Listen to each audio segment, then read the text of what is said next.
Tuhan. Oke, kita langsung kepada pesan yang Tuhan berikan buat saya Bapak Ibu dan Saudara di minggu ini.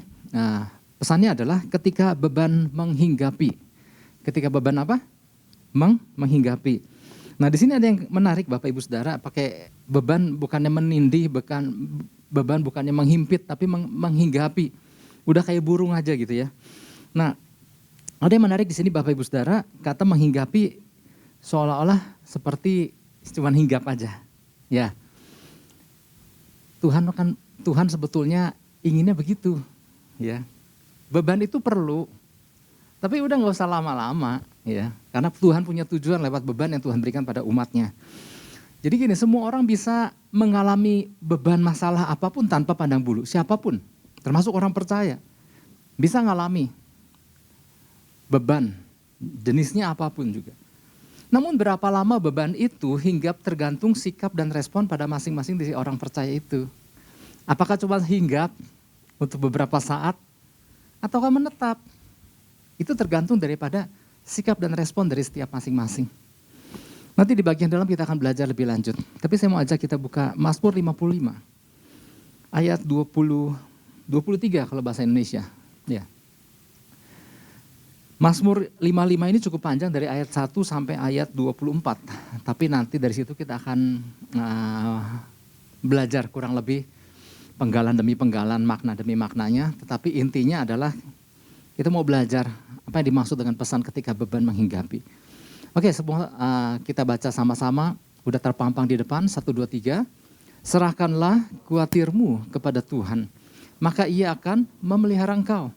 Tidak untuk selama-lamanya dibiarkannya orang benar itu goyah. Katakan amin. Tidak ada satu manusia yang hidup bebas dari persoalan, ya kan? Siapapun kita, nggak pandang bulu. Persoalan itu bisa datang. Persoalan itu bisa diizinkan datang ke dalam kehidupan kita. Jadi jenisnya bisa beragam. Ya, minggu lalu kayaknya rasanya pesan ini agak-agak mirip. Masalahnya bentuknya bisa bermacam-macam, bisa berbentuk masalah keuangan, masalah pernikahan, gangguan akan hubungan, yaitu ada siddhiwarta ya. Kemudian trauma atau suatu kejadian, masalah kesehatan yang menurun atau apapun juga. Jadi apa? Maksudnya gini, jenisnya bisa apa aja. Nah semua hal itu dapat menjadi batu beban yang menekan, ya. Namanya beban kan bagaikan batu kalau itu berat. Semua itu bisa menjadi beban yang menekan. Dan ketika beban datang, itu bisa mencuri sukacita seseorang, bisa mencuri kekuatan seseorang. Bahkan ketika orang yang sedang dihimpit oleh beban, bagaikan seorang pelari maraton yang berlari di atas lumpur. Kayaknya mau lari, kayaknya berat banget.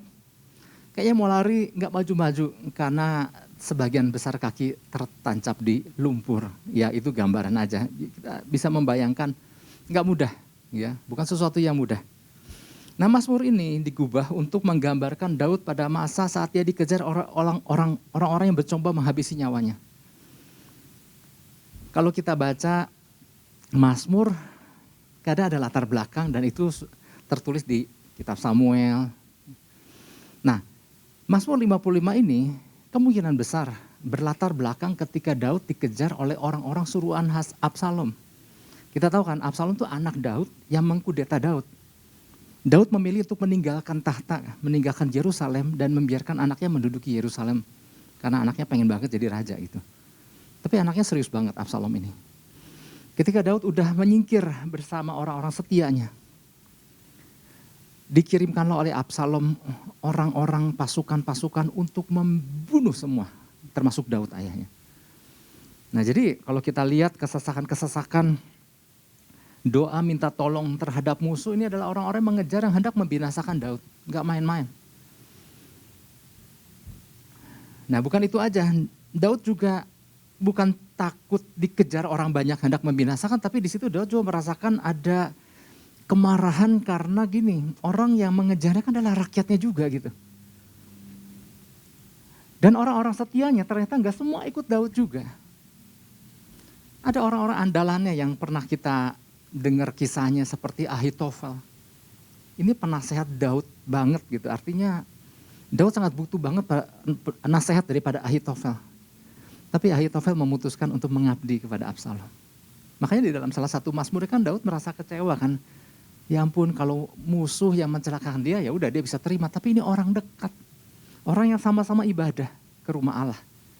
Tapi orang ini malah mengkhianati dia. Jadi berkecamuklah apa yang terjadi dalam hati Daud. Ya ada kecemasan, ya ada kemarahan, ada kekecewaan. Ya, orang yang dekat tiba-tiba berpihak pada orang yang sedang melawan dirinya. Nah, membaca tulisan dalam Mazmur ini terkesan Daud mengalami grafik yang turun naik.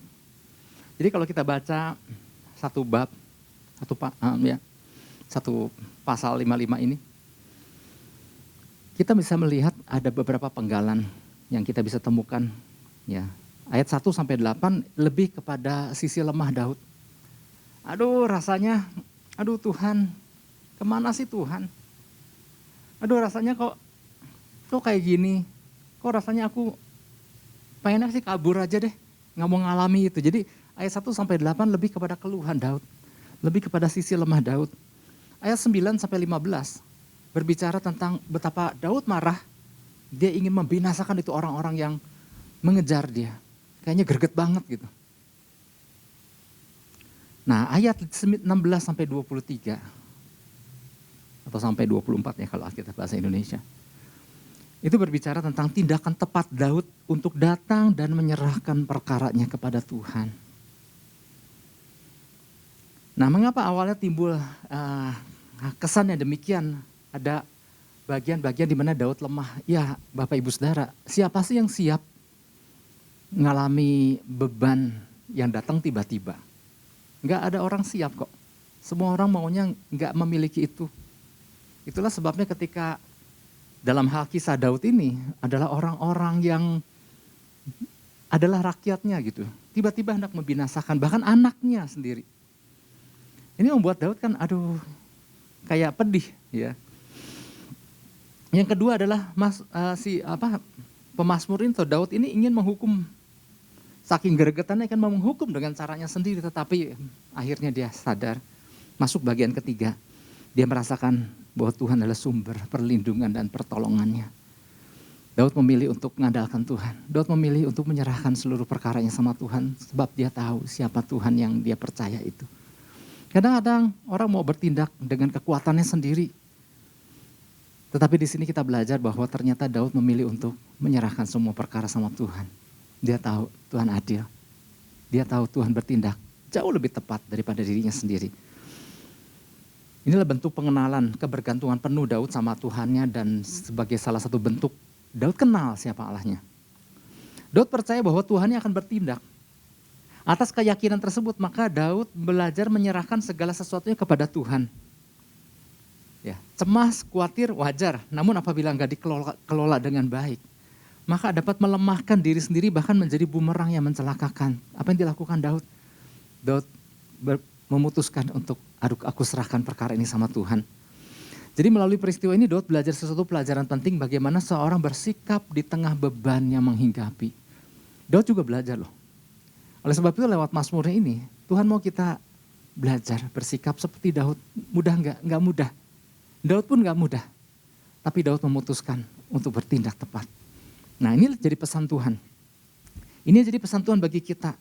Beban atas suatu masalah bisa menghinggapi setiap orang, termasuk orang percaya kapan saja dan di mana saja dan apa saja jenisnya. Persoalan bisa saja datang, namun cara menyikapi sebuah persoalan menjadi suatu hal penting untuk dilatih oleh setiap orang percaya. Nah, inilah saatnya kita belajar sesuatu Bapak Ibu Saudara, karena setiap kita punya tantangan masing-masing. Dulu kita pernah belajar, setiap kita punya trek lari sendiri-sendiri kok. Tapi poinnya bukan itu, poinnya adalah bagaimana kita menyikapi setiap trek yang kita hadapi masing-masing dengan baik. Ya. Nah, Daud mendapati banyak hal. Lewat peristiwa ini, tantangan datang, kejaran musuh, beban menghimpit, beban menghinggapi maksudnya. Daud mendapati banyak hal, termasuk apa? Termasuk pengenalan akan Tuhan. Dari muda, dia sudah menjalin hubungan dengan Tuhan. Lewat kehidupan penyembahan, tetapi lewat peristiwa demi peristiwa. Dia merasakan ada pengenalan yang lebih lagi akan Tuhan. Akan siapa Allahnya. Memang gak mudah Bapak Ibu Saudara ketika seseorang mengalami suatu beban berat. Rasanya seperti goyah juga kaki gitu ya. Tetapi Daud tahu Tuhannya nggak akan membiarkan orang benar jadi goyah. Katakan amin. He will never allow the righteous to be shaken. Dia nggak akan membiarkan orang benar jadi goyah. Oke, kita masuk beberapa hal yang perlu kita pahami berkaitan dengan pesan Tuhan ini agar tetap tegar dan menang di tengah beban persoalan yang menghinggapi. Nah, beberapa di antaranya ada 2 ya. Yang pertama, belajar untuk menyerahkan beban kepada Tuhan dan menyelaraskan diri kita kepadanya. Yang pertama ini kita mau belajar sama-sama bagaimana menyerahkan beban. Ya. Seringkali kalau ditanya, udah serahkan sama Tuhan, udah gitu ya. Nah, nanti kita akan belajar apa sih yang dimaksud dengan menyerahkan beban. Mazmur 55 ayat 22a. Oh sama ya masih, Mazmur 55 ayat 23. Serahkanlah kuatirmu kepada Tuhan, maka ia akan memelihara engkau. Kalau Bapak Ibu Saudara yang terima warta, di situ ada terjemahan bahasa Inggrisnya, sebetulnya tepatnya adalah bukanlah serahkan kuatirmu, serahkanlah bebanmu kepada Tuhan, maka ia akan memelihara engkau. Nah, satu hal yang pertama-tama harus senantiasa tertanam di dalam setiap kita orang percaya adalah gini, bahwa Tuhan begitu mengasihi kita jauh melebihi apapun yang dapat kita bayangkan. Yang setuju katakan amin. Ini yang pertama-tama kita harus tanamkan bahwa Tuhan itu begitu baik dan jauh lebih baik dari apapun yang dapat kita pikirkan tentang Tuhan. Kalau kita mungkin berpikir Tuhan itu sungguh luar biasa baiknya, dia jauh lebih baik. Dan itu harus tertanam di dalam kita. Jadi apapun yang terjadi, jangan pernah berkata, Tuhan jahat gitu. Dia jauh lebih baik dari apapun yang kita pikirkan tentang dia. Segala yang baik tentang dia. Oleh sebab itu kita harus percaya bahwa di tengah kondisi yang kacau dalam tanda kutip, ya, di tengah beban yang menghimpit, yang menghinggapi sekalipun, dia ada di setiap proses yang kita jalani dan dia mengajarkan bagaimana bersandar kepadanya. Saya pernah cerita bagaimana ngajarin anak naik sepeda kan. Ketika dia udah mulai bisa roda 2, kita lepasin, jik jatuh gitu. Enggak, kita akan terus ikuti dari belakang. Dia akan menyertai, Tuhan menyertai setiap proses yang kita jalani. Meskipun mungkin proses itu enggak mudah. Tapi percayalah, ada Tuhan yang selalu menyertai kita. Daud di bagian awal Mazmurnya menyadari ada beberapa hal yang tidak sepatutnya ia lakukan kepada Tuhan. Nah, tadi kan kita lihat ada 3 penggalan kan. Penggalan-penggalan di bagian awal ini adalah sebuah tindakan Daud yang sebetulnya kurang tepat kalau dia bisa berpikir seperti itu. Tetapi enggak, kita tahu kan akhirnya dia menyerahkan seluruh perkara. Tetapi Mazmur ini jujur. Daud ini nulis Mazmur jujur. Dia menceritakan isi hatinya bagaimana ketika ya ampun dikejar orang-orang yang dia sayangi gitu. Hal-hal salah yang enggak sepatutnya. Jadi gini, di bagian ini kita akan belajar gini. Ketika kita menghadapi tantangan atau beban atau persoalan atau apapun namanya. Minimal 4 hal yang jangan pernah kita lakukan. Yang pertama, jangan sekali-kali meragukan Tuhan. Dari Mazmurnya Daud pernah ragu. Keraguan memang akan begitu cepat masuk ketika persoalan terjadi.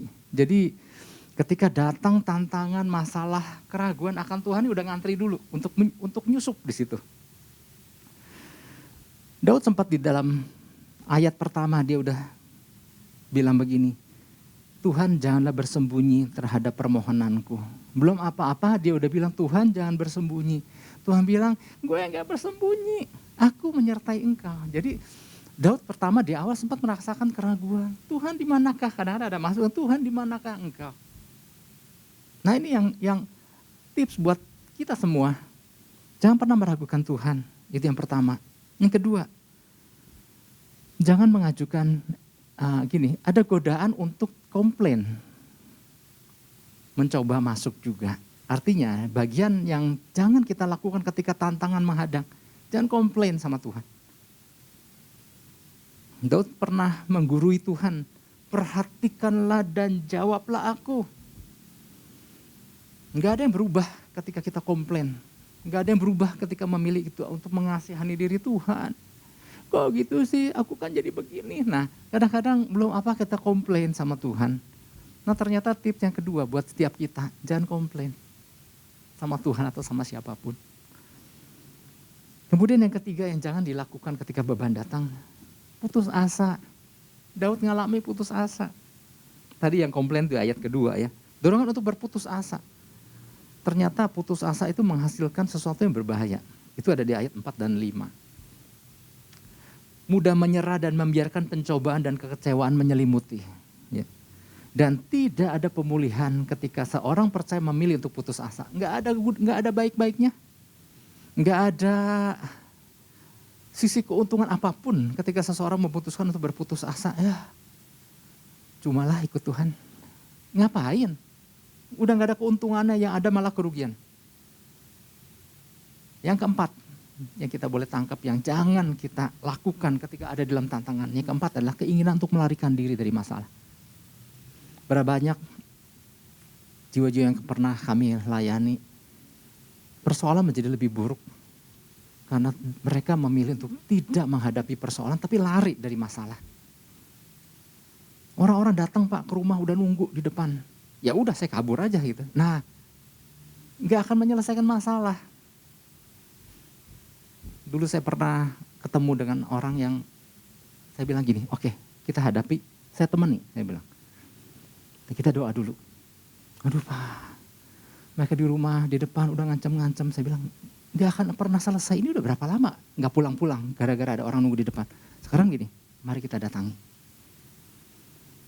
Dan ternyata gini Bapak Ibu Saudara, ada sesuatu yang luar biasa. Kenal.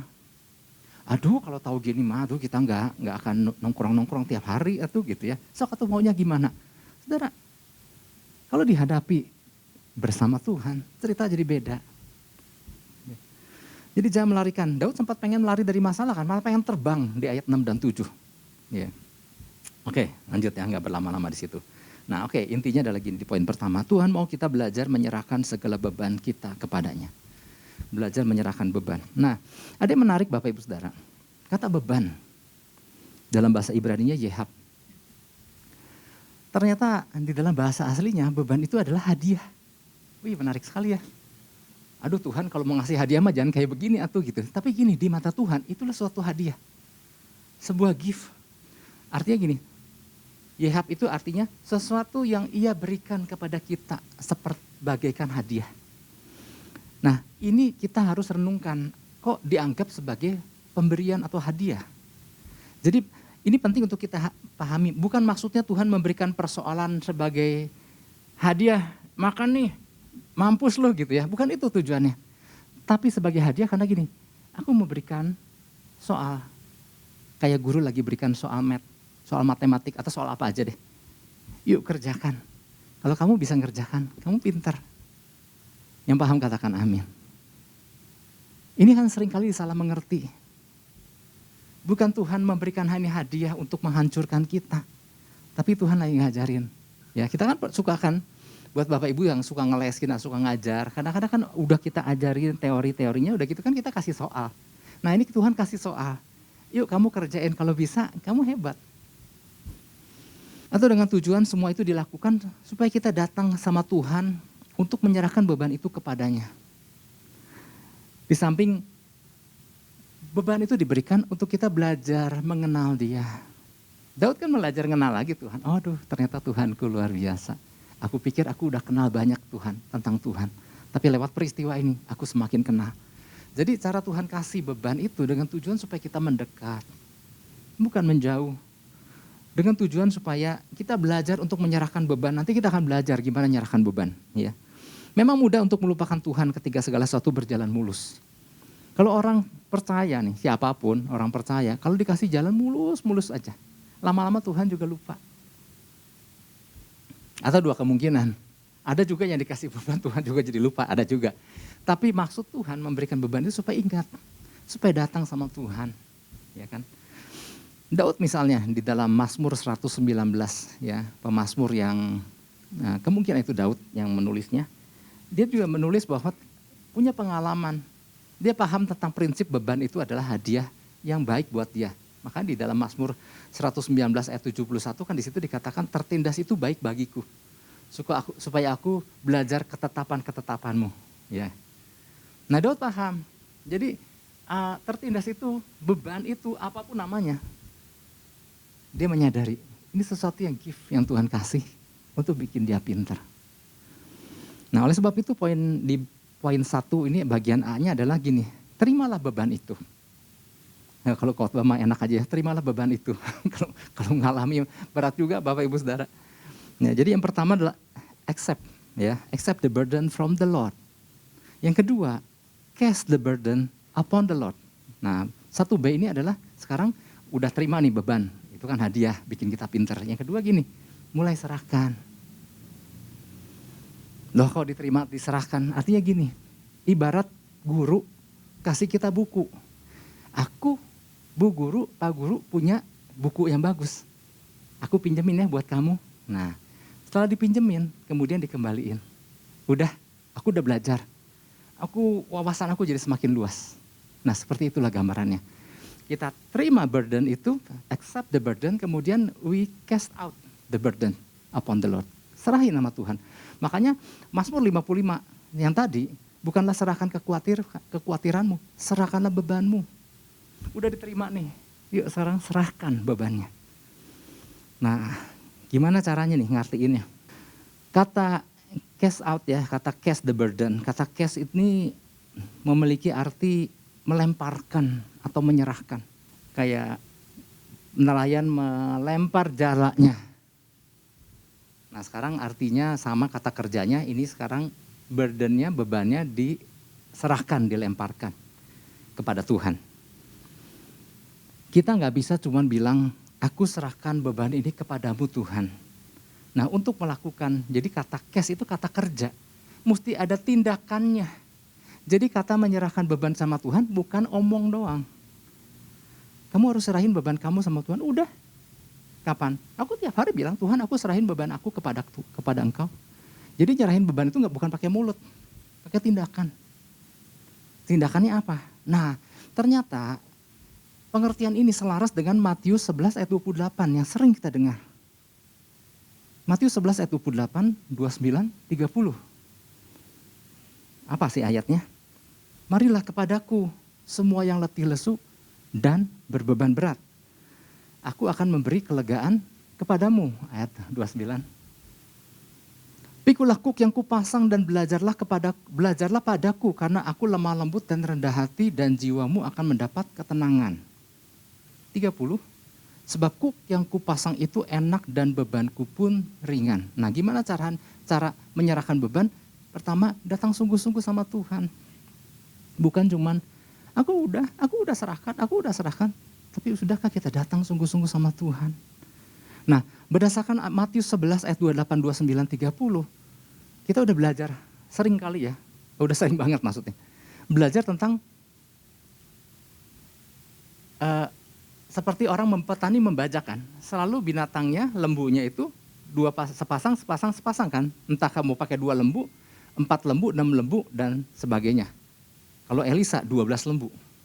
Nah, di dalam memasangkan sepasang lembu dalam satu kuk, selalu ada lembu senior dan lembu junior. Nah, kita sering deh dengar tentang penjelasan ini. Nah, waktu kita menyerahkan sama Tuhan, kita datang sama Tuhan, nah kita tuh bagaikan lembu junior yang dipasangkan satu kuk dengan lembu senior yaitu Tuhan. Dan sejak itu si lembu senior dan junior berjalan bersama. Gitu. Pengertian berjalan bersama adalah gini, kalau disuruh maju harus maju, disuruh taat harus taat, disuruh jangan khawatir, disuruh bersekutu dengan orang-orang percaya, harus bersekutu dengan orang-orang percaya. Karena itu ayatnya semua perkataan Tuhan adalah firman Tuhan.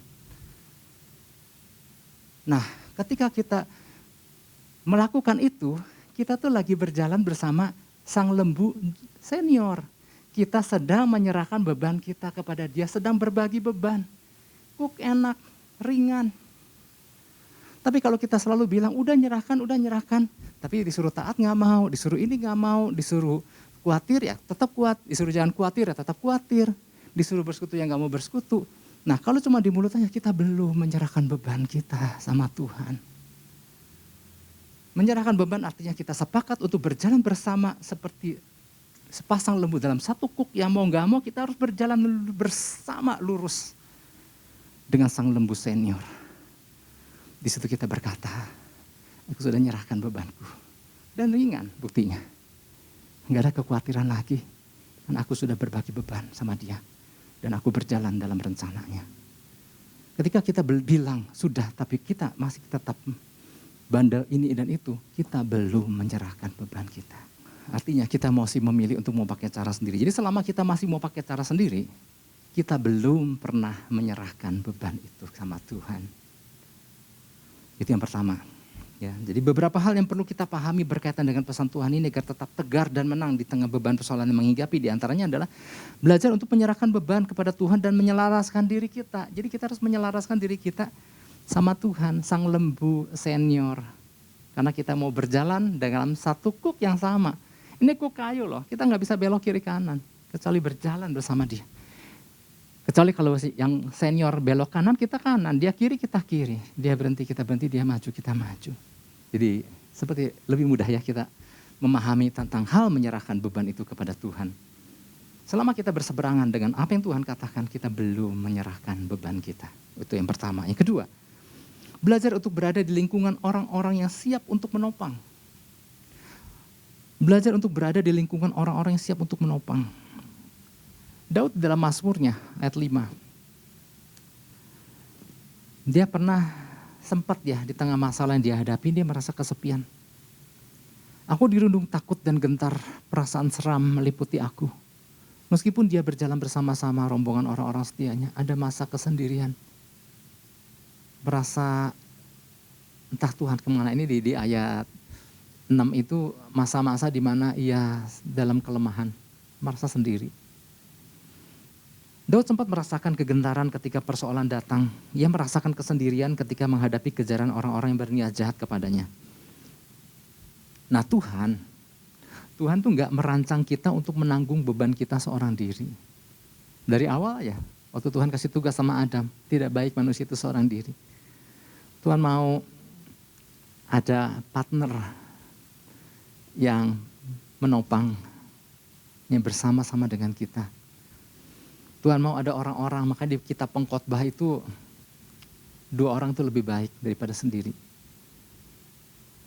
Tali 3 utas, gak mudah putus.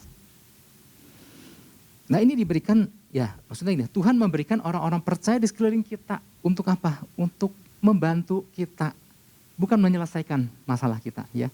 Untuk membantu kita, bantu mengidentifikasi pergumulan yang dialami. Kadang-kadang kan di tengah beban ini kan kita kadang gak ngerti. Ya, kadang-kadang nasihat itu sangat dibutuhkan. Mengidentifikasi pergumulan yang dialami untuk kemudian menguatkan agar kita tetap berjalan hingga mengalami kemenangan. Jadi kita butuh. Itu sebabnya penting bagi orang percaya untuk tidak menjauhkan diri dari komunitas orang-orang benar. Nah, adalah benar, Bem. Memang gini Pak, emang gak bisa memulihkan sendiri? Oh bisa. Kalau bicara apakah gak bisa sendiri? Bisa. Orang percaya memiliki kemampuan untuk mengobati diri sendiri ketika luka menghinggapi. Ya kadang-kadang gini, memang kita nggak selalu harus mesti orang lain. Kita tuh harus bisa, apalagi kita para pelayan-pelayan Tuhan ini, harus bisa mengobati diri sendiri. Nggak selalu harus minta orang lain terus melayani kita kan. Ya nggak usah jauh-jauh dah kalau Bapak Ibu Saudara punya anjing. Kalau anjing nggak enak makan, kadang-kadang dia memilih untuk main ke taman depan, terus gigit-gigit rumput. Saudara tahu itu apa artinya anjing lagi gigit rumput? Dia lagi ngobati sendiri. Ada yang gak enak nih di perutnya. Dia mau, kadang-kadang dia makan apa? Kayak mual. Saudara lihat saya jangan kayak lagi ke dokter anjing. Tapi ini tips ya kalau kita lihat bahwa kalau anjing lagi mulai gigit-gigit rumput, dia lagi itu pengobatan pribadi. Pengobatan pribadi. Aku gak butuh dokter, aku bisa ngobatin sendiri. Nah kemudian dia seger lagi, main lagi. Jadi kalau anjing makan rumput itu jangan dilarang, biarin aja. Dia tahu kok memilih mana rumput yang baik buat dia. Artinya punya cara pengobatan pribadi. Orang percaya juga begitu. Tapi ya dalam hal ini gini, ada kalanya kita butuh orang lain untuk bantu kita. Kadang ada blind spot, ya saudara ngerti ya. Ada sisi yang kita nggak bisa lihat. Saudara pernah lihat ini bagian belakang kita lewat cermin pun kadang-kadang ada bagian yang nggak nyampe. Ada orang yang kalau mandi pakai sabun, ada yang nggak nyampe di satu titik tertentu yang nggak nyampe sama tangannya. Nah kadang-kadang kita butuh orang lain. Ya bukan dalam hal mandi, tetapi kadang-kadang kita butuh orang lain untuk bantu lihat sisi belakang kita. Makanya ada yang perlu disebut coach. Pemain sekaliber dunia, pemain sepak bola tetap butuh pelatih karena dia bisa bantu untuk melihat bagian-bagian yang tidak terlihat oleh dirinya sendiri. Kita butuh itu. Namun semua itu gini Bapak, hanya dapat berdampak baik ketika kita berada di tengah para orang-orang yang tepat. Kita betul butuh orang lain, tapi orang lain yang mana nih? Harus ada di orang-orang yang benar. Harus ada di tengah pejuang-pejuang iman. Harus ada di antara prajurit-prajurit doanya Tuhan. Sehingga waktu dia memberitahukan kita, dia tahu memberikan apa yang tepat. Jadi jangan kumpul sembarangan orang gitu maksudnya. Apakah kita ada di dalam komunitas yang benar? Nah sehingga ada impartasi yang dapat membakar kita untuk beri kekuatan untuk terus berjalan dalam kemenangan. Kita butuh orang-orang itu. Kita nggak butuh ada di tengah-tengah para penjilat istilahnya gini. Tapi kita butuh orang-orang yang bisa negor untuk membangun kita. Orang-orang yang takut akan Tuhan. Kita butuh di situ. Namun jauh dari lingkungan itu membiarkan orang lemah dan kemudian kita membiarkan orang lemah untuk bantu kita. Saya mau katakan, jangan suruh orang lemah lihat kita. Jangan suruh orang lemah nasihati kita. Dia akan berkata, Bapak udah hebat kok. Baik Bapak, baik-baik aja. Kita nggak butuh yang kayak gitu. Kita butuh orang benar yang bisa kasih tahu bagian mana yang perlu diperbaiki. Wow. Orang lemah akan membuat orang percaya menjadi nggak sadar akan sisi lemahnya gitu maksudnya. Mereka kan berkata semua baik-baik aja. Oleh sebab itu jangan menganggap remeh kuasa dari persekutuan dengan para pejuang-pejuang iman. Jadi ada istilah, ada kuasa di situ ketika kita berkumpul dengan orang-orang benar. The power of surrounding yourself with warriors. Wow, keren banget ya ngomongnya. Jadi ada kuasa di dalam persekutuan diri kita dengan para pahlawan-pahlawan, dengan para prajurit-prajurit. Wow, saya nggak bermaksud untuk bicara soal prajurit lagi, tetapi di dalam menggali ini ketemu lagi prajurit. Ya kadang-kadang kalau Tuhan kasih visi, kadang-kadang kita bantu kita untuk mengartikan lebih lagi kata prajurit-prajurit itu. Jadi waktu perlunya kita ada di tengah-tengah para prajurit itu karena mereka akan saling mengingatkan kita. Maka Bapak Ibu Saudara ingat kan lahirnya 400 prajurit Daud itu di mana? Mereka terbentuk di Gua Adulam. Saya mau katakan, prajurit-prajurit 400 yang terbentuk di Gua Adulam bukan gua itu gua sakti. Kita kumpul di Gua Adulam, kemudian lahirlah 400 prajurit, bukan. Jadi hati-hati juga menamakan Gua Adulam.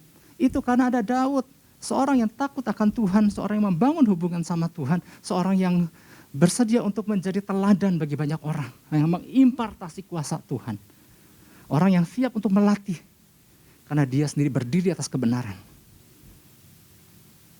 Baru ada impartasi kepada 400 orang itu. Mungkin gak sekaligus mereka menjadi orang-orang prajurit-prajurit yang tangguh. Mungkin ada 1-2 dulu yang jadi. Nah yang 1-2 itu kemudian mengimpartasi kembali kepada orang-orang yang datang berkumpul di Gua Adulam. Jadi bukan cuma sekedar kumpul dan jadi orang perkasa semua, enggak.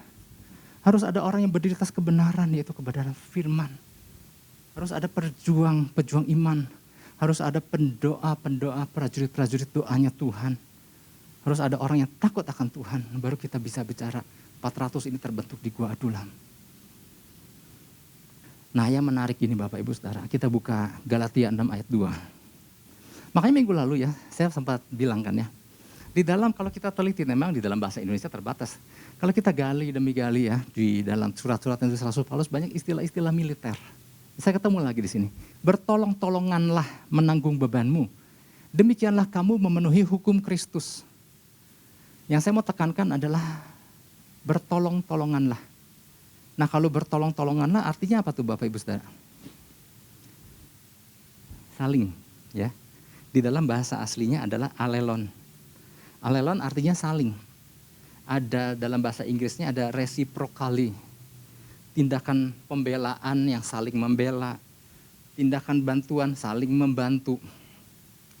Hal yang baik, tindakan baik, saling melakukan tindakan baik seorang kepada yang lain. Itu yang namanya kata alelon itu. Ya, saling. Kalau dalam hal tolong, maka ada saling menolong, bertolong-tolonganlah. Nah, ternyata Bapak Ibu Saudara, kalau kita baca alelon kayaknya asing ya. Tetapi Dari kata ini, dari kata alelon, ternyata di dalam bahasa Latinnya, nemo residio. Nemo tuh kayak ikan Nemo ya, nemo residio. Ternyata, ini juga asing buat kita, asing buat saya. Tapi ternyata kata nemo residio ini dikenal oleh seluruh prajurit, seluruh tentara di seluruh negara.